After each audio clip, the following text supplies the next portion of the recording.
नमस्कार दोस्तों, गौरंग शाह बात कर रहा हूँ जियोजित इन्वेस्टमेंट्स लिमिटेड की तरफ से। आज हम केवल इस हफ्ते का नहीं लेकिन नए संवत वर्ष का और आने वाले नए वित्तीय वर्ष को लेकर के बाजार के रुख को लेकर के कुछ टिप्पणियां करना चाहेंगे और आपको दशा और दिशा के बारे में अवगत कराना चाहेंगे।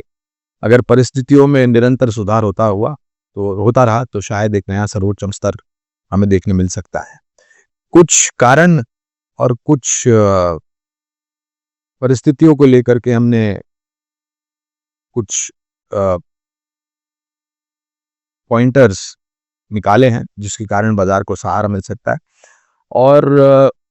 नतीजों के आधार पर करीबन 6 या 7 क्षेत्र हमने ढूंढ के निकाले हैं आपके लिए, जहां पर आपको शायद ध्यान रखना अनिवार्य होगा। तो पहले तो दोस्तों जो नतीजे हम देख रहे हैं दूसरी तिमाही पे,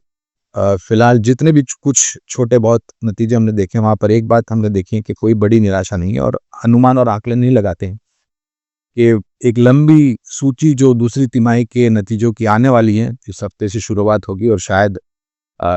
3 हफ्ते तक ये चलेगी। तो ये दूसरी तिमाही के नतीजों में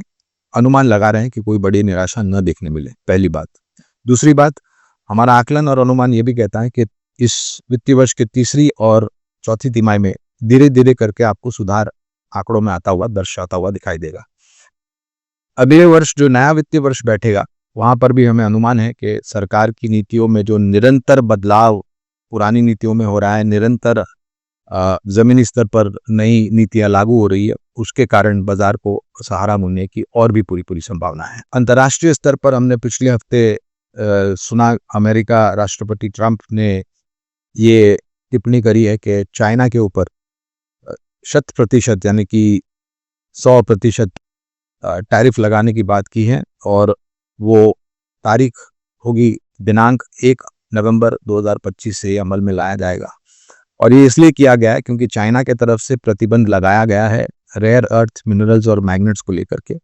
और उसके कारण राष्ट्रपति ट्रंप ने ये बात करी है कि 1 नवंबर से अगर चाइना ने अपना रुख नहीं मोड़ा, अपना निर्णय में बदलाव नहीं किया, तो 100% की टैरिफ चाइना के ऊपर लगेगी। इसके कारण हमने देखा है कि अमेरिकी बाजार में तो गिरावट हमने देखी, लेकिन जो बाकी अन्य यूरोप के बाजार है वहां पर भी गिरावट। अमेरिका ने जो चाइना के ऊपर टैरिफ लगाया है वो छोटी मध्यम अवधि में दिक्कतें पैदा कर सकते हैं, लेकिन हमारा आकलन, हमारी सोच और समझ ये कहती है कि ये लंबी अवधि में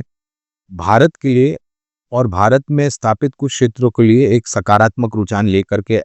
आ सकती है अगर 1 नवंबर से ये 100% टैरिफ जो अमेरिका ने चाइना पर लगाए वो अमल में आ गया। कौन से क्षेत्र है? तो पहले तो टेक्सटाइल क्षेत्र है, टॉयज सेक्टर और इलेक्ट्रॉनिक्स, इन पर, क्योंकि वो जो कॉम्पिटिटिवनेस है वो हमारा बढ़ जाएगा अगर 100% टैरिफ चाइना के ऊपर लगती है तो। दूसरी तरफ दोस्तों, भारत सरकार ने निरंतर प्रयास किया है यूरोपियन यूनियन के साथ साझा फ्री ट्रेड एग्रीमेंट EUFTA जिसे हम कहते हैं, वो बातचीत बहुत आगे बढ़ी है और बहुत जल्द उसकी घोषणा हो सकती है। हमने 4 यूरोपियन देशों के साथ तो फ्री ट्रेड एग्रीमेंट साइन कर दिए हैं, जिसकी घोषणा माननीय मंत्री पीयूष गोयल ने की थी और अनुमान है कि बाकी देशों के साथ जल्द तारीख पे ये हो जाए। एक और सकारात्मक रुझान हमें लग रहा है कि जो कि सरकार ने भी निरंतर हमें जानकारी दी है कि जो विवाद भारत और अमेरिका के बीच में टैरिफ और ट्रेड एग्रीमेंट को लेकर के हो रहा है, उसका भी निवारण जो है वो शायद इस महीने के अंत तक, यानी कि अक्टूबर अंत तक या फिर अगले महीने पहले दूसरे हफ्ते तक निर्णायक तरीके से वो जो मतभेद है उसको सुलझाया जाएगा। और जो 50% की टैरिफ फिलहाल भारत पर अमेरिका ने लगाई है, तो पहली मांग तो भारत की है कि जो अतिरिक्त 25% है उसको वापस ले ले और फिर हम बातचीत करें। तो अगर ये होता है, अगर मोहर और सही सिक्के जो हैं लग जाते हैं और अगर अमेरिका की तरफ से टैरिफ भारत के ऊपर जो अभी 50% है, अगर वो 25% पे आके खड़ी रहती है,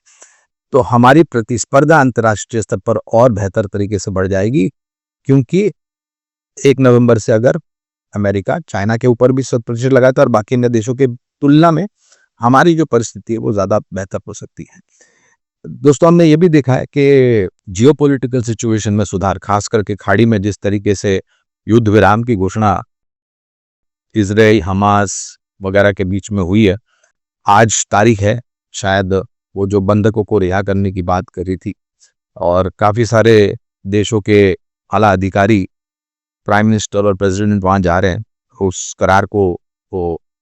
अपने मुकाम तक पहुंचाने के लिए। इसी प्रकार से अगर रशिया और यूक्रेन के बीच में जो विवाद है, ये भी अगर आने वाले दिनों में सुलझ जाता है तो परिस्थितियां काफ़ी हद तक नियंत्रण में आ सकती है, और इसका एक सकारात्मक सा असर अंतर्राष्ट्रीय शेयर बाजारों पर और हमारे शेयर बाजारों पर पड़ने की पूरी पूरी संभावना में लग रही है। कौन से वो क्षेत्र हैं जहां पर आपको नजर रखनी चाहिए, जहां पर हमारा आकलन कहता है कि नतीजों के आधार पर ये कुछ क्षेत्र और बेहतर प्रदर्शन कर सकते हैं? तो सबसे पहले तो दोस्तों रक्षा क्षेत्र, उसके पश्चात खपत से जुड़े हुए डिस्क्रिशनरी, नॉन डिस्क्रिशनरी, उसके पश्चात पूरा वित्तीय क्षेत्र, ब्रह्मांड जो वित्तीय क्षेत्र का है, चाहे वो सरकारी बैंक हो, निजी क्षेत्र की बैंक हो, और मजबूत एनबीएफसी, ये अच्छा प्रदर्शन कर सकती है। भारत में जो शेयर बाजार है उससे जुड़े हुए जो कंपनियां हैं वो उनका प्रदर्शन अच्छे होने की संभावना है। ऊर्जा उत्पादन क्षेत्र, सीमेंट क्षेत्र और आखिरकार ऑटो, यानी कि कुल मिलाकर के ये कुछ 6 या 7 क्षेत्र के आधार पर हमें लग रहा है कि आने वाले जो नतीजे होंगे सिर्फ इस वित्तीय वर्ष के नहीं, आने वाले नए वित्तीय वर्ष के और कुछ और आगे जाते हुए भविष्य में इन सब क्षेत्र के नतीजे बेहतर होने की पूरी पूरी संभावना है। तो अगर आप एक कारगर रणनीति बनाते हैं और लंबी अवधि के लिए अगर आपको निवेश करना है, तो हमारी नम्र विनती पहले तो ये होगी कि इन क्षेत्र पर ध्यान दें। इन क्षेत्र पर से आपको जो समझ में आता है उन कंपनियों का चयन करें। उन कंपनियों का चयन करने के पश्चात थोड़ा बहुत अभ्यास करें, थोड़ा बहुत समझे, और फिर जाकर के लंबी अवधि के लिए निवेश करें। एक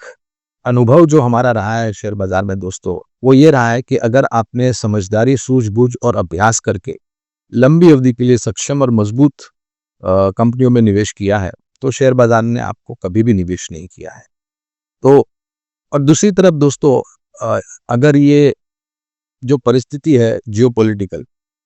हमने देखा है कि ये जो युद्ध विराम की जो बातें हैं उसके कारण कच्चे तेल ने नीचे की तरफ के दायरे देखे। अगर रशिया और यूक्रेन के बीच में भी अगर कुछ सुलह हो जाती है, तो जो पाबंदियां रशिया पर लगी और जो पाबंदियों को लेकर के हमारे यहाँ पर टैरिफ पर दबाव डाला गया है, वो परिस्थिति सुधरेगी और उसके कारण कच्चे तेल में अंतर्राष्ट्रीय स्तर पर और भी गिरावट आएगी। ये बात अलग है कि ओपेक प्लस देशों के द्वारा उत्पादन बढ़ा है, लेकिन अगर जियोपॉलिटिकल सिचुएशन में सुधार होता है तो मेरे ख्याल से काफी तीव्र गति से कच्चे तेल के दाम नीचे आ सकते हैं। अमेरिका में जो परिस्थितियां हैं शटडाउन को लेकर के, और जो भी विश्लेषण जो औपचारिक स्तर पर सुनने में आया है कि शायद आने वाले समय में अमेरिका का जो मुद्रा है, अमेरिका का डॉलर, वो कमजोर पड़ सकता है। अगर अमेरिका का डॉलर कमजोर पड़ता है तो उभरते हुए बाजारों की मुद्रा और हमारा भारत का रुपया भी डॉलर के सामने थोड़े बहुत मजबूत होने के आसार है। सरकार की तरफ से नीतियों में बदलाव और हमारे यहाँ पर निरंतर उसको जमीनी स्तर पर अमल में लाते हुए हमारा आकलन कहता है कि आने वाले समय में खपत बढ़ेगी, लोगों की खर्च करने की ताकत बढ़ेगी, तो उसके कारण अर्थव्यवस्था में सुधार होने की पूरी पूरी संभावना है। उसके साथ हमारी जो विकास दर है उसमें सुधार होगा। निरंतर हमारी जो महंगाई दर है दोस्तों वो नीचे आ रही है। हमारा आकलन ये कहता है कि मॉनेटरी पॉलिसी कमेटी भी आने वाले समय में जब बैठक करेगी तो शायद अगर महंगाई दर जो अनुमान है उससे नीचे आ गई तो ब्याज दरों में कटौती। तो कुछ आंकड़े जो डेटा पॉइंट्स हैं, मैक्रोज जो हैं, वो हमें ये बताते हैं कि भविष्य शायद थोड़ा बहुत और यहाँ से मजबूत और उज्ज्वल हो सकता है। सिर्फ देश की प्रगति को लेकर के नहीं, देश के शेयर बाजार को लेकर के भी, देश में स्थापित जो कंपनियां हैं उनके नतीजे जो हैं उनको लेकर के भी, और सामान्य नागरिक का जीवन स्तर में और बेहतर सुधार हो, उसका आकलन हमें अभी लग रहा है। तो कुल मिलाकर के दोस्तों हमारे ये बात अलग है कि विदेशी संस्थागत निवेशक ने काफ़ी भारी मात्रा में हमारे शेयर बाजार में बिचवाली की है। पिछले कुछ दिनों में कुछ छोटी छोटी मात्रा में उन्होंने खरीदारी भी की है, तो वो भी फिर से लौट के आएंगे। लेकिन अगर वो लौट के आते नहीं है या फिर छोटी मात्रा में खरीदारी करते हैं, तो हमारे यहाँ पर जो स्थानीय संस्थागत निवेशक है उनके पास नकदी की मजबूती जो है वो काफ़ी भारी मात्रा में है। हमने देखा था कुछ दिनों पहले कुछ आंकड़े आए थे, और ज़मीनी स्तर पर से ये भी दिख रहा है कि अब छोटे से छोटे निवेशक भी शेयर बाजार के तरफ या फिर म्यूचुअल फंड एसआईपी की तरफ आकर्षित हो रहे हैं।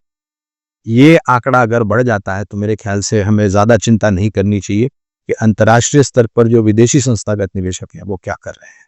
ज़रूरत है, इसमें कोई दो राय नहीं है, लेकिन ऐसा भी नहीं कि उनके बगैर हमारी गाड़ी आगे नहीं बढ़ेगी। तो नम्र विनती यही है कि कारोबारी विचारधारा थोड़ी दूर रखें और लंबी अवधि के निवेशक की विचारधारा जो है उसको थोड़ा बढ़ावा दें आप। और हमें लग रहा है कि यहाँ से अनुमानित अगर आप कंपाउंडिंग करते हैं 12% या 15% का सूचकांक सेंसेक्स निफ्टी पे रिटर्न, क्षेत्र के आधार पर बेहतर रुझान हो सकता है उससे। तो लंबी अवधि के लिए आप अनुमान लगा सकते हैं कि किस प्रकार से आपकी निवेश की गई राशि में आपको प्रगति और मुनाफा मिल सकता है। फिर से एक बार दोस्तों, हमारी कंपनी जियोजित इन्वेस्टमेंट्स और मेरी तरफ से दिवाली और नव वर्ष की अनेक अनेक शुभकामनाएं आपको।